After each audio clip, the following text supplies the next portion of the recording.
University of Phoenix Stadium, host of Super Bowl 42 on Sunday, and Eli Manning will try and join the names of Jeff Hostetler and, of course, Phil Simms as the other Giants quarterbacks to win Super Bowls. Hey, how are you, folks? Jason Horowitz, glad to be with you as we continue our coverage of Super Bowl 42 on CBSSports.com here on Countdown to Kickoff, presented by Comcast. NFL.com's Pat Kirwan slides in, and we continue our conversation with Phil Simms.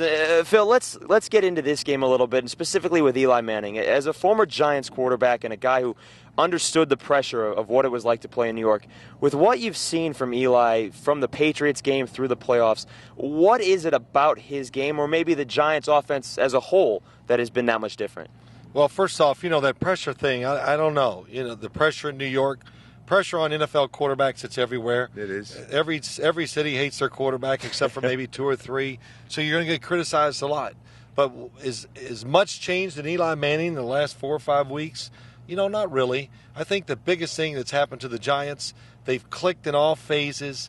It's more of a team, and it's making sense. And I think they quit going out and going, okay, Eli, the offense is on the field, lead us, do it all.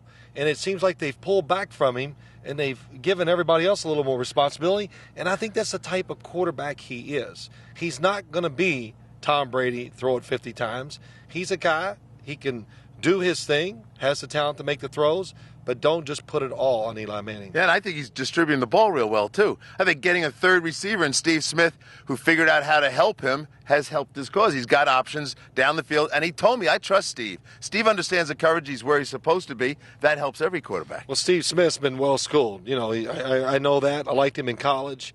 And, he's a little dark secret in this game coming up this Sunday. Because, we know the Patriots are not going to let Plexico Burress win the game. They're going to make somebody else win the game, and the guy that comes to my mind right away is Steve Smith. And, Pat, another guy you've talked about all week long, a guy that could be a big part of that is Ahmad Bradshaw, because he didn't play in that last game with the Patriots either. Well, he didn't play in the last game, and people are calling for him to play more than Brandon Jacobs. I'm not calling for that at all. He has a role to play in this football game. And the Giants absolutely have to get the running game outside. If you study what happens when those running backs get turned back inside by that Patriot defense, there's no place to go, and they get stuffed. Bradshaw is an intriguing guy to get the bounce play going, get the dip play going, something off tackle. Phil, when you guys, when your team and Jeff Hostetler played the Bills in Super Bowl 25, they were certainly the underdog. A lot of people thought the defense couldn't stop that Bills offense and Jim Kelly and Thurman Thomas. A lot being said that same here this week against the Patriots. Right. How does this Giants defense make adjustments from Week 17 and take that as motivation? Well, the adjustments, I think the first thing you do is you don't blow a coverage and give Randy Moss a 65-yard touchdown throw. So that'll right away will be taken away. And I don't know if they'll change a whole lot. They were so close to making so many plays against that New England Patriots offense. I don't know if they're going to pull back a lot. I thought when they pressured Tom Brady and went after him, I thought they did a very, very good job. They didn't hit those big plays down the field, which we all think will happen. Well, if you try to go after him, he'll throw it down the field. That did not happen. So it's going to be interesting to see that.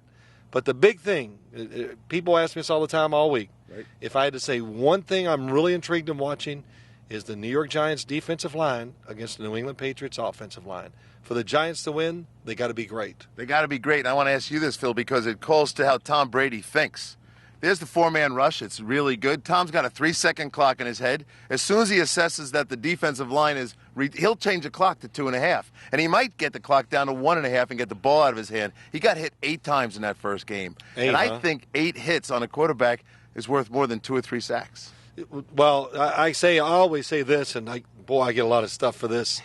Sacks are a little overrated at times. It's pressure on a quarterback because when you pressure him, he has to make a decision faster. He's getting hit, so he's not as smart and he's not as accurate. That's what we want because that's where turnovers come. Is that part of what makes Tom Brady so special, especially in the big game? His ability, his decision-making, his ability to avoid that pressure? Listen, it's many things. If he's getting pressure, if they think they're not doing a good job up front blocking those defensive linemen, they just throw it really quick. The Patriots, Jacksonville Jaguars, he was 26 of 28. How many of those throws went past 5 yards down the field? No, that's his game. He got the clock. That's a good pass rush. 19 completions, 5 yards and shorter. 11 behind the line of scrimmage. So that's their answer to you having pressure. We'll just get rid of it quick and throw it outside. The glorified run that you've that's been what talking it is. about all season. And Pat. the running game in this game is going to play a bigger role because Tom Brady is going to see what the other teams have presented to the Patriots, a radical coverage to Randy Moss, and just basically saying run the ball.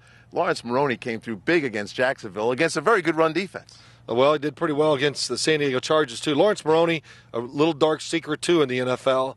One of the top running backs. He's just not showcased. And, again, Pat, I think the Super Bowl is going to have a whole different look than a lot of people think. I believe it will be a little more controlled. And, the Patriots controlled. What does that mean? I think they'll condense the formations a little more than we expect. They're not going to spread it out at all times. They're going to run it more. And when they throw it, they'll look to be more aggressive by having more people block for him, giving more time to throw. What's that mean?